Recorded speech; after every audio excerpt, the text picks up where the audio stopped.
Uy, Nix, okay ka lang? Kanina ka pa tulala dyan. Ay, friend, okay lang. Okay lang. Sabay-sabay lang kasi Words I say every day. Pero sa totoo lang, Parang gusto ko na di talaga okay. Class, reminder lang, next week, pasahan nyo na ng projects and your finals exam. Make sure to manage your time wisely, ha? Nga pala, hindi kayo pwedeng mag-exam without paying your tuition, okay? O bakit? Remember, kayo yung gumagawa ng grades nyo. Taga-compute lang kami. Class dismissed. Grabe, sunod-sunod na to. Nakakapagod na eh. Hindi ko na alam kung anong pagsusunod-sunodin ko. Tara na, uwi na. Daming gagawin. Ma! Kumain ka na? Ayoko ma, busog pa ako. Paano ka nabusog? Di ka nang kumain kanina bago ka umalis. Kumain ako kanina sa May problema ka ba? Ma. Feels weird daw. Kasi lately, parang feeling ko, napapagod na ako.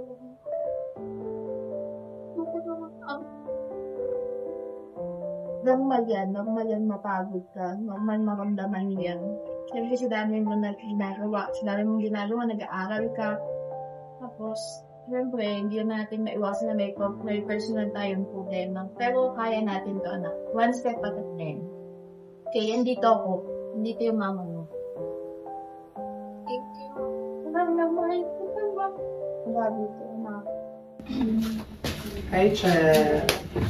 Uy, Nix, okay ka lang?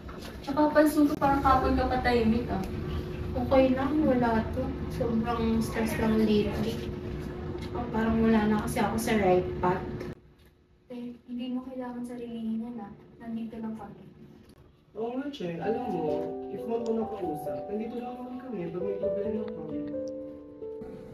Stress is normal, pero sana wag mo yan sarili mo. Sana ba, pinsan ka lang magpahinga, pati wala sa dito. Tara na, walang bala kong uwi. May lakad pa ako.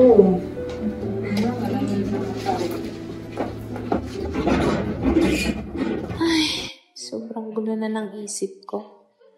Papagod na ako sa buhay ko. Ulit-ulit na lang. Oh, Dito ka pala ka? ginagawa mo dito. Wala, pinunta ko yung tropa ko dito nagtatrabaho. Sakto. Pwede sabihin mo sa kaibigan mo, hamlak ako. Ikaw na. Alam mo yung kaibigan mong Artin eh. Tamad ako. Natamad ka na naman. Kanina pa ganyan sa school May problema ka ba? Wala, nagsabay-sabay lang. Ganyan talaga ang buhay. Di man palaging masaya. Di man palaging nasa taas. Wow, may ganyan ka palang side. Kala ko puro ka lang kalokohan eh. Di ba nga sabi nila, yung sino pa yung taong palatawa, siya pa yung may mabigat na dinadala. Oo nga ba? Saka yung mga taong palaging masaya, mas madalas sila pa yung mas malungkot eh. Gaya yun yun. Alam mo, okay lang yun. Kala mo pa ganyan-ganyan lang yan. Di mo alam, mas mabigat pa yung dinadala niya kaysa sa'yo. Sa bagay. Tsaka okay lang yan. Magiging okay din naman ang lahat eh. Ngayon lang yan. Thank you Kasi kahit pa paano na pabawas mo yung dinadamdam ko.